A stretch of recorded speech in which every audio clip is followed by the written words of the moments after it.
Our first orator today is Kofi Forson, a fifth grader at William Campbell Elementary School. Let's welcome Kofi.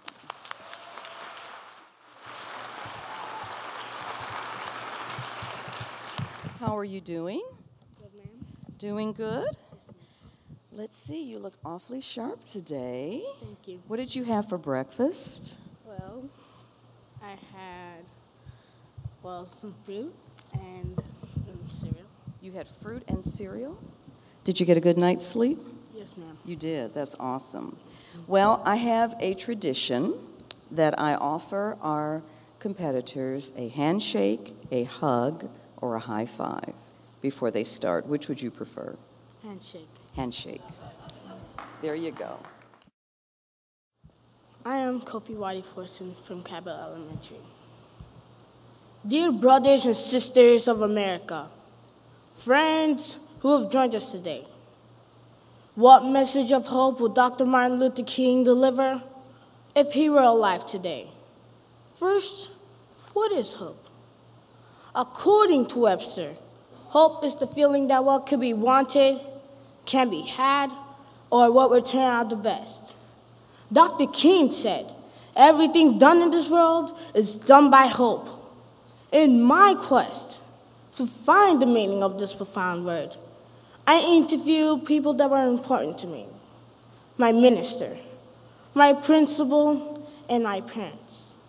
They all shared different views, but had the same meaning.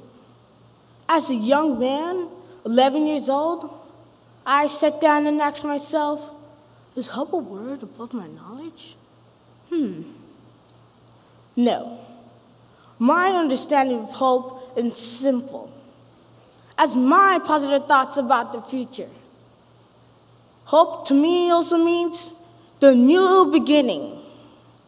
Today, our world's not in the state where it used to be. I feel Dr. King might be a little disappointed by our state of affairs. There's fear in many households about the future.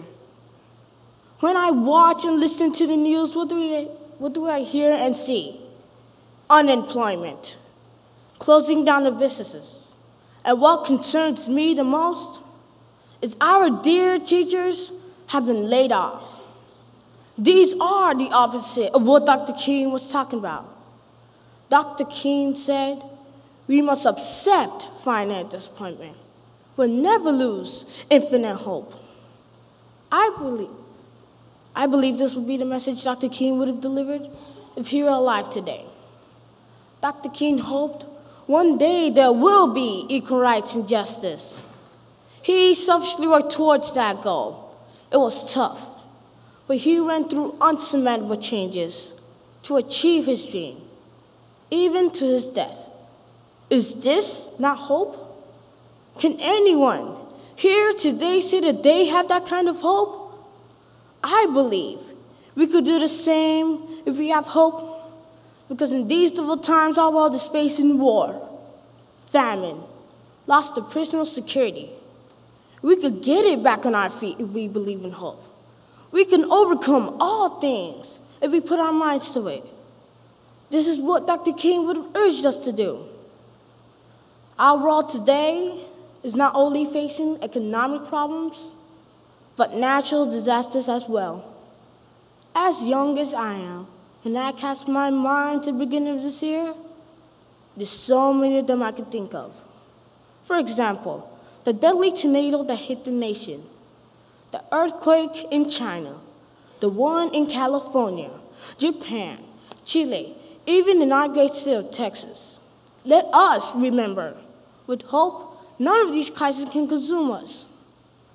Dr. King said that we must combine the toughness of a serpent, the softness of a dove, the thought-minded and tender heart.